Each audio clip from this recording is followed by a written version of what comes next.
Muito obrigado, prefeito Laertes.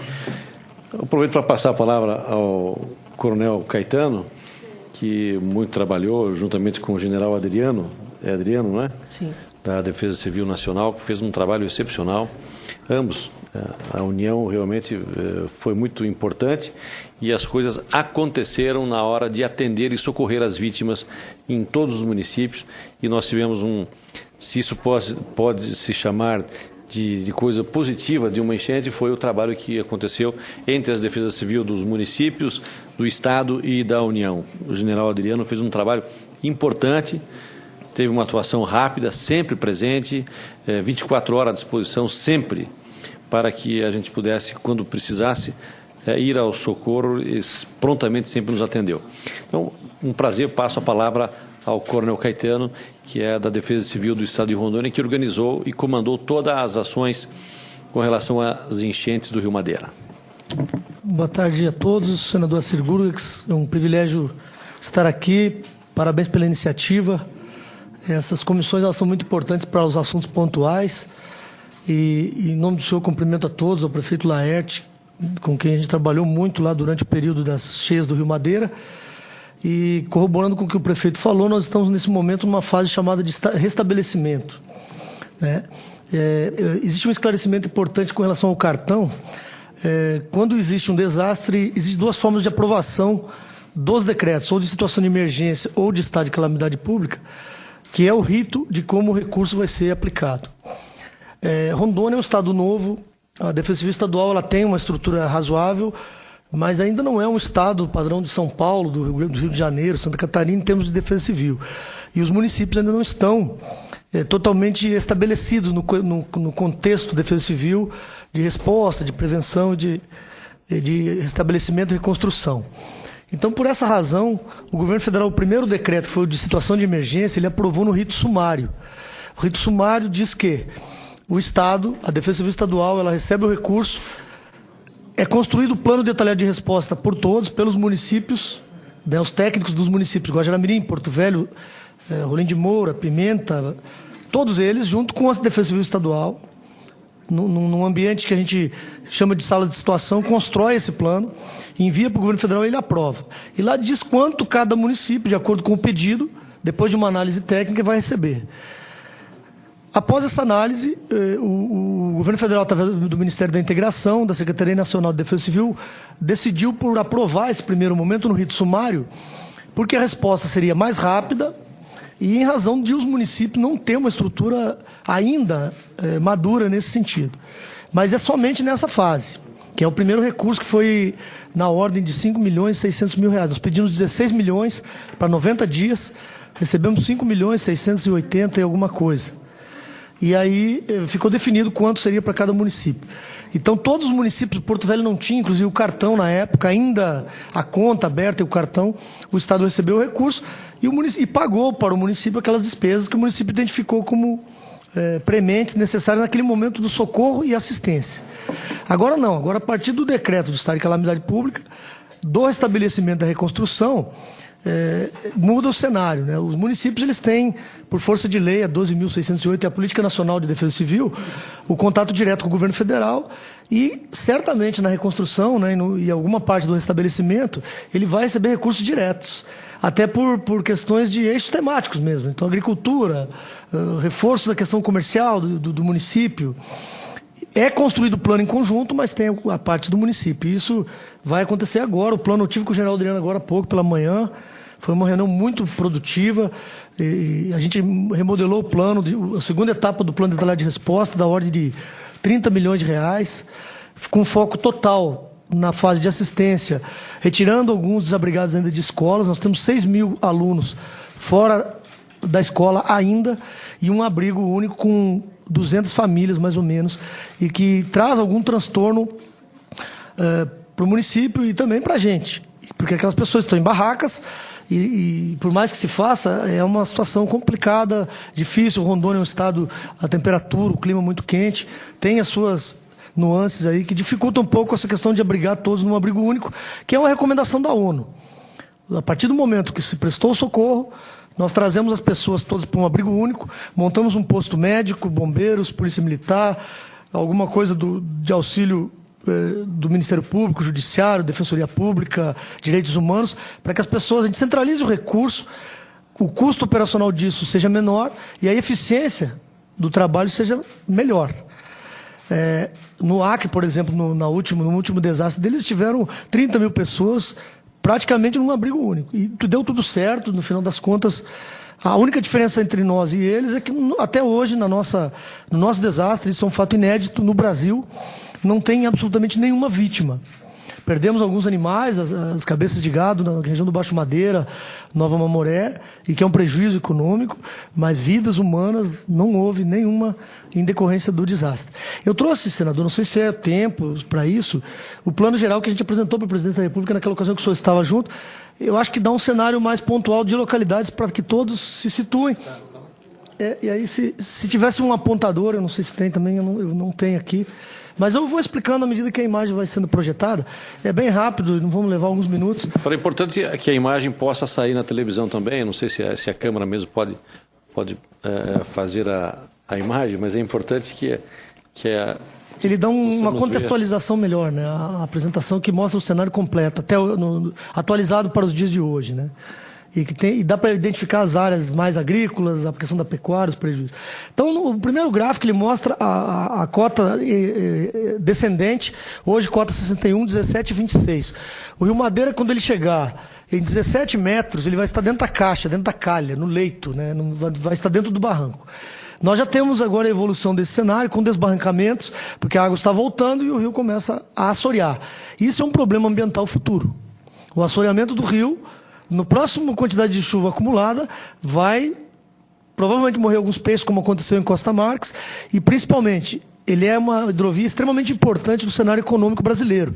A soja, boa parte da soja brasileira, que é a maior commodity, salvo engano, hoje da economia brasileira, é a soja, sai do Mato Grosso, ela vai pela hidrovia do Madeira para o Oriente. Sai pelo Amazonas e vai para o Oriente, pelo Pacífico. E a dificuldade que nós temos aí desculpa, sai pelo Amazonas, não é Pacífico, não.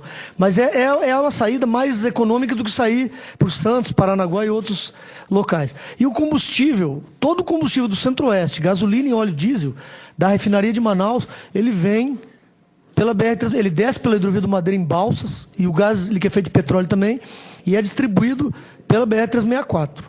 Então, com essa interrupção, esse problema do rio afetou diretamente esses dois quesitos. E ainda tem a carne, que é o quarto maior rebanho brasileiro, e que foi totalmente interrompida, inclusive, a produção, né? E isso a gente vai sentir agora quando fechar o exercício, 2014, o Brasil vai sofrer um ponto aí de decréscimo na economia em razão disso. Mas o gráfico ele mostra o rio, a evolução do rio, que é a parte azul, né? E hoje nós nos encontramos numa fase estável de vazante. Então não deve mais, apesar do repiquete que houve ontem, não deve mais haver novos desabrigados. Pode passar, por gentileza, tá? Então esse gráfico mostra melhor ainda 7.249 milímetros na fase anterior, na fase crítica, e hoje nós estamos ali com 2.001. Então, 5.000 a menos, que é o milímetros cúbicos de chuva, né? Pode passar. Aí as regiões do estado de Rondônia, o mapa, as 4 regiões em vermelho, as mais afetadas, né? E que hoje se encontram com mais problemas, Baixo Madeira, região de São Carlos, Nazaré e Calama. Depois a ponta do Abunã, que é aquela ponta do estado que é já a fronteira quase com o Acre. Aonde está o círculo vermelho, que é uma elipse, é onde está a balsa do Abunã. A BR-364, nesse trecho, no mapa a seguir, nós vamos ver melhor, ela foi interrompida em 6 pontos. Essa aí é a rodovia Estrada do Pacífico interoceânica que liga o Brasil ao Oceano Pacífico. De Rondônia, toda a produção saía ou andava 3.000 quilômetros para baixo, para vir para Santos, Paranaguá e outros portos, inclusive a produção da Zona Franca de Manaus, ou andaria pelo rio, que é o caso do biodiesel, do álcool anidro para Manaus, da soja, da carne e de outros produtos que subiriam aí pela hidrovia do Madeira. Essa rodovia é a única rodovia que liga o Acre, o Peru, a Bolívia, o Pacífico ao Brasil, por esse caminho do norte. E é 1.800 quilômetros apenas, ao contrário de 3.500 que seria para Paranaguá e para Santos, de acesso com toda essa produção, essa questão da soja, já entrando no quesito agricultura. E ela foi interrompida em 6 pontos, chegou a ficar interrompida por 72 horas totalmente, com o Acre totalmente sendo transportado suprimentos via aérea. 6 aviões diários, Hércules 630, transportando alimentos, medicamentos. A gente chegou a transportar com aviões nossos, do Corpo de Bombeiros de Rondônia, médicos, suprimentos para o Acre durante esse período. Além de atendermos as regiões aqui, que o prefeito Laércio está aqui, que é Guajará-Mirim e Nova Mamoré, que também depende da rodovia BR-364 e que faz fronteira de 1.300 quilômetros com a Bolívia, nessa região de Nova Mamoré e Guajará-Mirim. Pode passar, por gentileza. Em termos de população afetada, nós podemos dizer hoje que 42% da população de Rondônia foi afetada por esse desastre. Por que o município de Porto Velho decretou estado de calamidade e o Estado não havia decretado? Hoje existem requisitos legais para isso, em termos de reconhecimento público. E a economia do Estado, ela gira em torno, hoje, né, salvo engano, o senador, acho que tem esse número até melhor, o PIB é 7% o crescimento do PIB de Rondônia. É quase 4 vezes o PIB do Brasil. Né? E aí, isso, por razões dessa questão agrícola da soja, do centro-oeste, um pouco já da nossa região também, e outros fatores que os senhores têm conhecimento, provavelmente. E aí, hoje, a gente afetou, essa população ficou afetada porque essa produção ela não escoou, o comércio enfraqueceu, a economia ainda é frágil em alguns municípios, então esses números dão conta da população afetada. A atingida foi em torno de 30 mil pessoas, 6 mil famílias, que é desabrigados e desalojados. Aqui nós temos um mapa que mostra a rodovia 364 a partir de Porto Velho, sentido Acre. Os principais pontos de interrupção são na localidade de Jaci, Paraná. Jaci, Paraná está um pouco acima da hidrelétrica de Santo Antônio. O rio Jaci, ele funciona, né? Aqui está, pelo menos funcionou. Aqui, ó. Essa aqui é a localidade de Jaci, Paraná, um distrito, aonde hoje, por um bom período, ficou quase 25 mil pessoas da usina usando esse distrito como lugar para morar, para viver e trabalhar. Próximo aqui da usina de Santo Antônio fica mais ou menos essa região, perto de Porto Velho. 80 quilômetros de Porto Velho. Esse distrito ele ficou isolado por um período de 48 horas, totalmente isolado, e a gente com a possibilidade de, inclusive, relocar quase que 100% da população. E o outro trecho é o trecho aqui do Palmeiral, que é onde está uma localidade chamada Mutum, Paraná, a montante da usina de Giral. Essa comunidade todinha, as usinas mesmos criaram um distrito de Nova Mutum. Eles criaram uma cidade com capacidade de atender 5 mil famílias e fizeram toda uma infraestrutura na cidade, lá postos de bombeiros, policiais, médicos, e que foi uma medida já bem interessante em termos de estratégia. E que não teve problema durante a enchente. Mas, em compensação, a BR foi... A estimativa da cota do leito da rodovia, né, o pessoal do DENIT tem essa informação, tem barrancos aqui que foi aumentado em 4, 5 metros, ela teve 8 metros de barranco, mesmo assim a água ultrapassou a rodovia em 1,5 metro, 1,40 m. E hoje a rodovia já não tem mais tanta água sobre o leito, em alguns lugares só uma lâmina d'água, mas tem totalmente uma parte destruída, o asfalto totalmente prejudicado e os barrancos. Ele não está passando o slide. Então aqui só para mostrar o cenário. Então aqui abaixo a balsa do Abunã, né? Essa balsa aqui existe, salvo engano, um projeto do PAC, né, senador, que tem a ponte do Abunã que liga o Acre via terrestre aí e aqui o cenário de máquinas puxando. Enquanto teve 1,50 m de nível, mudou-se o filtro de ar do caminhão, houve adaptações para mandar o suprimento de combustível, alimentos e medicamentos para o Acre via terrestre. Quando não houve mais condição para isso, houve interrupção. Não estou conseguindo passar aqui. Ó. Aí passou.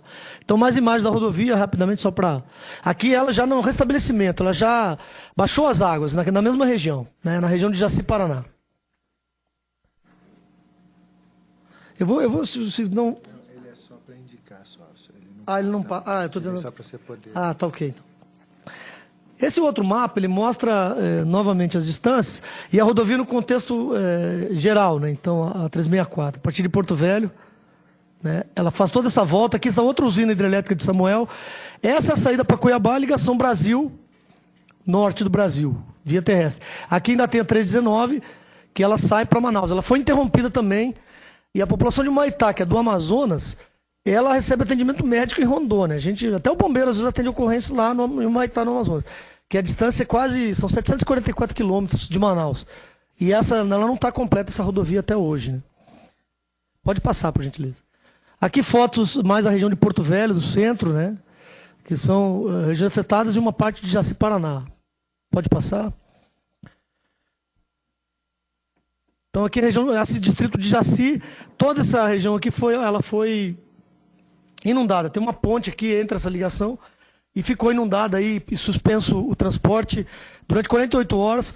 E nós começamos a fazer um transporte bypass via balsa. Então havia balsas andando ao leito da rodovia, transportando os caminhões, e colocava ele na rodovia de novo e ele seguia a viagem. Diminuindo a capacidade de 20 caminhões por dia para transportar cargas para Nova Mamoré, Guajará-Mirim e Acre. Pode passar. Né? Aqui já mais uma região próxima da ponta do Abunã, onde tem o rio Abunã e a fronteira com a Bolívia, a BR-425, que liga Guajará-Mirim e Nova Mamoré, que ficou interrompida também em 3 pontos diferentes, e que é uma rodovia federalizada e que certamente precisa também de reconstrução. Aqui fica mais fácil de ver ela. Cidade de Guajará-Mirim, todo o outro lado do rio é Bolívia, né? A partir daqui são 1.300 quilômetros de fronteira com a Bolívia. Aqui são comércios, grandes atacadistas que têm estrutura lá, e os bairros da cidade totalmente inundados. Aqui é a ponte da rodovia 425 e fotos dos abrigos nas localidades. Ponte do Arara, próximo de Nova Mamoré. Aqui Baixo Madeira, região de Nazaré, já o apoio da Defesa Civil Nacional, com as barracas, a infraestrutura integrada, vamos dizer assim, município, estado, governo federal, distritos de Nazaré e São Carlos também na condição de abrigo, fase de assistência. Pode passar. Mais fotos ainda da fase de assistência, né? De outras famílias aí sim, da rodovia 364, sentido de Paraná, centro do estado, Cacoal, Pimenta Bueno. Pimenta Bueno, 2 rios, o Barão do Melgaço e o Comemoração, eles formam o Rio Machado, que passa dentro da cidade de Paraná e é o maior afluente da margem direita do Rio Madeira. O Rio Madeira é o maior afluente da margem direita do Amazonas. Então o rio, quando ele enche, ele influencia, ele contém um pouco a água dos outros rios e acaba represando e afetando as comunidades que vivem também no leito na margem desses rios. Pode passar. Aqui o abrigo único em Porto Velho, construído com apoio do governo federal, das usinas também, municípios integrados, já numa fase já de assistência, que é o que nós temos hoje. Essa questão do transporte aeromédico, até hoje nós fazemos todo o transporte aeromédico dos municípios de Nova Mamoré e Guajará-Mirim. Só que agora nós não temos mais os aviões da FAB, da Polícia Rodoviária Federal, nós estamos fazendo isso com o Estado. No plano detalhado de resposta, nós pedimos o apoio do Ministério da Integração para manter esse fluxo. Nós não podemos, nós tivemos uma reunião lá, o prefeito estava presente, nós não temos condições orçamentárias, o orçamento do Estado e do município, em 3 meses, nós gastamos um orçamento que é para o ano todo, para todo o Estado, para 52 municípios. Independente das ocorrências que tem da Defesa Civil, os aviões do bombeiro, especificamente, eles atendem a transporte aeromédico, trazem pacientes, inclusive para Barretos, de outros acidentes da rodovia em outras cidades, nos 52 municípios. E a gente não tem capacidade de resposta mais para esse fim. Nós pedimos a prorrogação dessas aeronaves, da manutenção desse custeio, para que a gente possa manter essa assistência. E voltou a ficar interditado novamente no Mamoré e Guajará-Mirim? Em algum momento. Nesse momento está interditado. Nesse repiquete que houve esses dias. Porque ainda nós vamos sofrer ainda eventuais interrupções. Tá? Aqui na ocasião, a presidente da República esteve lá, todos com a medida dos parlamentares de Rondônia, a gente agradece muito isso, porque foi um divisor de águas, as coisas melhoraram muito nesse sentido, e a gente espera poder concluir o trabalho e atender e manter esse padrão de não haver mais vítimas, nem vítimas não fatais, né? A gente possa socorrer realmente a população e atender. Aqui os valores, né, que a gente, do plano detalhado de resposta, a primeira etapa. Então, do socorro e assistência, né? Porto Velho, Guajará-Mirim e Nova Mamoré, nós repassamos. O que nós chamamos de repasse? Nós empenhamos tudo. Está tudo empenhado. Existem dificuldades técnicas em municípios pequenos, até pelos fornecedores. É um empresário microempreendedor que não tem certidão. Então, é uma questão fiscal que nós somos ordenadores de despesa. né? Existe o Tribunal de Contas da União, nós precisamos prestar contas disso. E os valores, ele tem preço médio, eles têm uma... Nós temos que acompanhar isso. Apesar do município gastar o recurso, a gente tentar manter isso no município. Ele faz a cotação, ele adquire, nós pagamos. Mas nós pagamos mediante nota fiscal e todo um contexto fiscal obrigatório, legal. E então, que não é culpa da prefeitura, absolutamente, mas alguns proprietários de pequenos comércios, até pela fragilidade mesmo, não conseguem, às vezes, mesmo estando em estado de calamidade, a gente tem um tempo, um delay aí de chegar o recurso, empenhar, nota fiscal, entregar e liquidar o processo para pagamento. Então, por essa razão, às vezes, muitos dizem, olha, não recebi nada ainda. Não, às vezes o empresário não fez a nota fiscal, mas isso já está superado, né, prefeito? Isso está 100%, falta muito pouco para a gente liquidar os processos 100%, que é pagamento e o produto já foi entregue, né? Então, são os valores que nós temos até hoje. Conseguimos um recurso, esse mapa, eu acho que eu acredito que seja o mapa mais importante para esse cenário aqui, senador. Aqui existe a cidade de Ariquemes, né? Ela está a 200 quilômetros de Porto Velho pela rodovia 364. Porto Velho está mais ou menos por aqui. Durante esse processo houve uma alternativa. A primeira alternativa foi, a partir de Jaci-Paraná, um desvio, que é uma rodovia local, né? Que é a linha 29, né? E a nova dimensão aqui, que sai de União Bandeirantes. Durante boa parte do tempo de resposta, nós fizemos por aqui. Quando interrompeu Jaci-Paraná, nem essa aqui não ajudava mais. Aí o isolamento total de Nova Mamoré e de Guajará-Mirim. Porque não havia mais acesso. Pela 364, sentido Acre, que chega na 425 e vai aqui para Nova Mamoré e Guajará-Mirim, e nem tampouco pelo desvio que nós fizemos, com o apoio da Força Nacional. O DENIT fez um trabalho fantástico em apoio ao Estado, do DR, mas infelizmente interrompeu antes. E nós não conseguimos restabelecer. Aí houve a alternativa da Estrada Parque, numa ação também direta aí da Força, da bancada federal, junto com o governo federal. Bem aqui onde está o ponto vermelho, é uma ponta que é uma área de amortização indígena. São 12 quilômetros dessa rodovia que encurta o caminho de acesso definitivamente, apesar de ser uma alternativa para a Defesa Civil, de mais de 500 quilômetros. É 200 aqui, mais 330 aqui. 530 quilômetros de acesso direto da 364 para Nova Mamoré e Guajará-Mirim. E para Bolívia também, questão ligação Brasil-Pacífico, que também tem um projeto do PAC com a ponte aqui na região de Guajará-Mirim. A intenção era, na ocasião, dar uma alternativa, mas é também, estrategicamente, uma rodovia que pode, no futuro, além da interoceânica, que seria a 364 ampliada, a estrutura assim, para evitar, para suportar o desastre, a gente conseguir uma saída para o Pacífico por aqui. E ela não passa pela reserva, ela passa pelo amortecimento da área reserva. De amortecimento, inclusive o governo do Estado, os órgãos ambientais do Estado, a Assembleia, por unanimidade, é que havia uma ação federal individual lá e que houve daí uma negociação para que, mas foi liberada e foi essa estrada, ela ajudou muito no final do processo, senador. E está ajudando agora, até hoje, para fazer uma linha direta. Vocês imaginem uma carga que vem de São Paulo, muitas coisas que chegam em Rondônia vêm do Sudeste e do Sul. E a produção também, o escoamento da produção para o interior do estado e para outros estados. O prefeito poder, o gado que está aqui, não andar 500 quilômetros, andar 150 quilômetros e sair para a rodovia asfaltada direta. Então, estrategicamente, eu vejo que, com certeza, as autoridades, né, afins vão buscar. Essa linha azul mais clara foi um pedido do governo federal como alternativa para o Acre. É uma nova linha, bem mais problemática, mas é uma saída também da gente usando o mesmo conceito aqui, sairmos numa linha vicinal local e desbordarmos a BR onde ela sofreu, a 425, onde ela sofreu interrupção lá na Ponte do Arara e do Ribeirão. E a gente sairia, entre Nova Mamoré. E mesmo acontecendo qualquer problema na 364, nós teríamos uma alternativa também para o Acre, voltando ao contexto interoceânica, de suprimentos gerais, inclusive na fase de socorro, que é o que nós vivemos. Nós, Defesa Civil, pensamos em assistência, socorro, em manutenção da proteção à vida e ao patrimônio. Mas, em termos de comércio, os municípios, economia, são alternativas viáveis, ao nosso ver. Isso nós vamos recomendar no relatório que nós vamos fazer ao final, né, que já está sendo produzido e vai ser concluído quando os trabalhos da reconstrução começarem. Pode passar, por favor.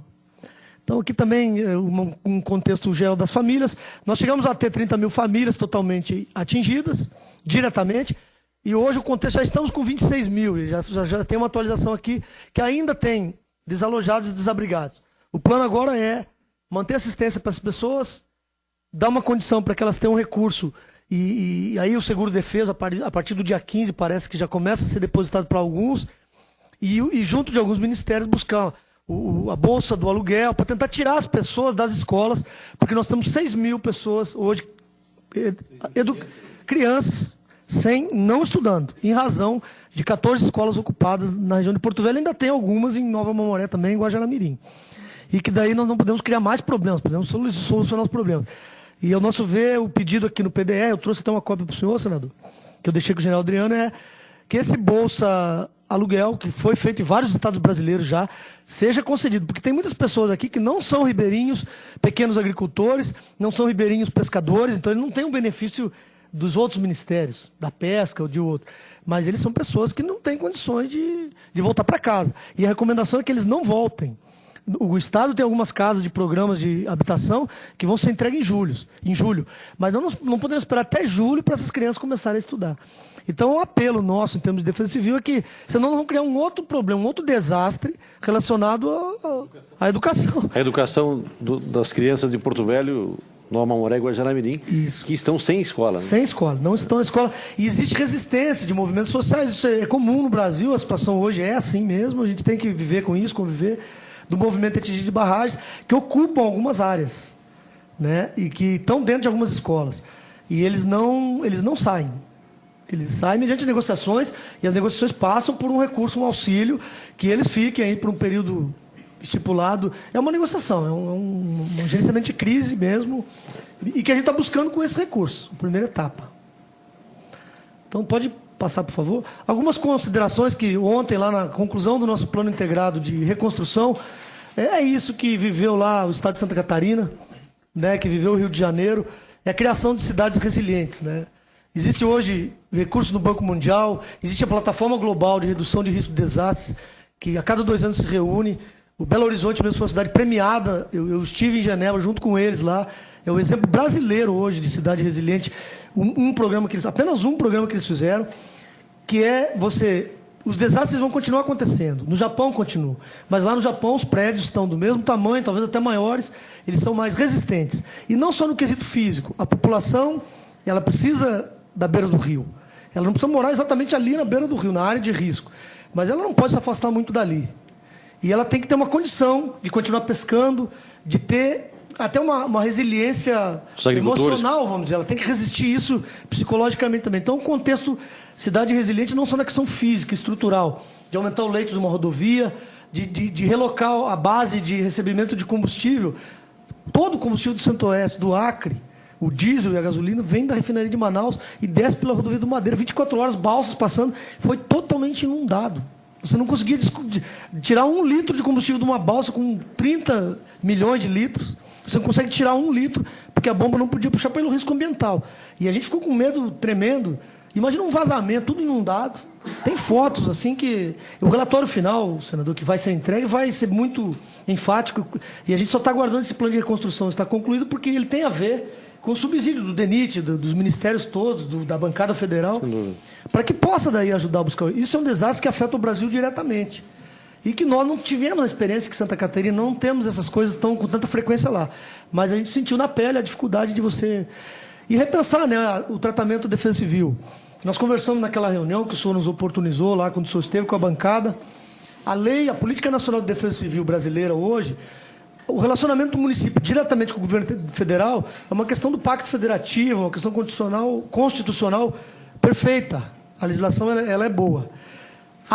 Criar essa relação direta tem que ser obrigatória. O município é quem está com o cidadão. O cidadão ele é munícipe. Ele é do Estado, mas ele é munícipe. Mas o trâmite legal que existia antes, de passar antes pela Defesa Civil Estadual, não era para burocratizar. Era para que a gente evitasse esse retrabalho de ida e volta. Eu vou dar um exemplo aqui típico, que eu conversei muito com o prefeito Laerte. O prefeito Laerte é um bombeiro da Defesa Civil, ele trabalhou literalmente na enchente. Com ele nós não temos essa dificuldade. Mas certamente no Brasil existe essa dificuldade. Hoje, você tem um desastre, locação de notebook. Locação de notebook, quando veio esse documento para mim, eu disse, nós emprestamos notebooks do Corpo de Bombeiros. O que nós precisamos não é a locação do notebook. Nós precisamos da embarcação, do combustível para a embarcação. Nós precisamos que o cara que está com a mandioca que ele plantou lá, surpresa, para baixo ali, o Vila Murtinho, que chegue de barco para levar, nem que seja no carro do bombeiro. Nós precisamos fazer isso aí andar para a vítima. Para a vida continuar, né? Entendeu? Então, nós trocamos a locação de notebook, que normalmente os municípios pedem coisas que não é viável e no cenário atual brasileiro não é plausível, do ponto de vista técnico, científico, para que a gente dê o que realmente o município precisa. Então, essa fiscalização, porque quem analisa isso é um técnico. A decretação existe, o governo federal homologa. Mas a análise técnica, no Tribunal de Contas da União, o procedimento técnico, nós, né, senador? Nós, que somos os funcionários públicos, que vamos ter que administrar isso. E isso é fácil de resolver. O cartão da Defesa Civil é muito importante. Nós precisamos acelerar um pouco esse trâmite de análise. Tem que ter um prazo para análise. Né? Então, no contexto geral, eu falo um pouco isso, tomando liberdade, se for permitida. Eu sou o presidente do Conselho Nacional dos Corpos de Bombeiros Militares do Brasil, atualmente. E a grande retórica hoje é essa. Dos 27 estados, 20 comandantes de bombeiros são coordenadores estaduais de defesa civil. E o maior braço da defesa civil brasileira hoje, militar, são os corpos de bombeiros. Porque tem viaturas, tem barcos, tem pessoal técnico. Tem preparação para isso? Tem um pouco mais de preparação. Então a gente precisa ajudar os municípios a se fortalecer, como é no Rio de Janeiro, Santa Catarina, Minas Gerais. E essa questão da revisão da lei seria uma coisa que o próprio secretário nacional de Defesa Civil, general Adriano, hoje entende como urgente. E aqui, né, com o apoio de todos, eu acredito que nós vamos conseguir. Então, isso também é uma consideração a ser levada à pauta. Um planejamento antecipado, que daí com a lei a gente já consegue, nós precisamos fazer prevenção. O plano de reconstrução de Rondônia é um plano de prevenção de resiliência para combater os desastres, que vai dar condição para o DENIT também cumprir a missão dele lá no norte, que construir uma estrada no Acre, onde não tem pedra, é extremamente difícil. Então, o contexto de defesa civil ele é multidisciplinar e depende totalmente dos técnicos. É só a coordenação que é da defesa civil. Mas o técnico é o assessor jurídico, o engenheiro, a bancada federal, todo mundo é defesa civil. Né? E valorizar esse profissional, fazer com que a gente qualifique melhor esse profissional. Hoje o general Adriano falou uma coisa que eu concordo totalmente. Até nos bombeiros, nós precisamos qualificar melhor esse profissional. Para dificultar, para facilitar essa dificuldade que o município tem de interlocução. E um trabalho integrado, que eu acho que a essência da palavra é a integração. Né? Nós estamos aqui num grande fórum de cooperação. A prova disso que é uma sexta-feira, estamos todos aqui, graças a Deus que tiveram a iniciativa e parabenizo mais uma vez, já para encerrar as palavras, e agradeço. O povo de Rondônia agradece a todos, a nossa bancada federal, ao Senado Federal, que ajudou a gente a agilizar alguns processos, e esperamos muito ainda, e a todos os técnicos de todas as instituições que estão aqui, desculpe se eu falei em citar alguns, dos ministérios, tem gente do MPA lá em Rondônia, tem de todos os ministérios lá hoje, e isso é um apoio conjunto, são técnicos trabalhando. Então, muito obrigado a todos, e aí tem logomarcas dos nossos apoiadores, e espero poder ter sido demorei um pouco, mas ter sido claro aí no que a gente está vivendo hoje. Muito obrigado.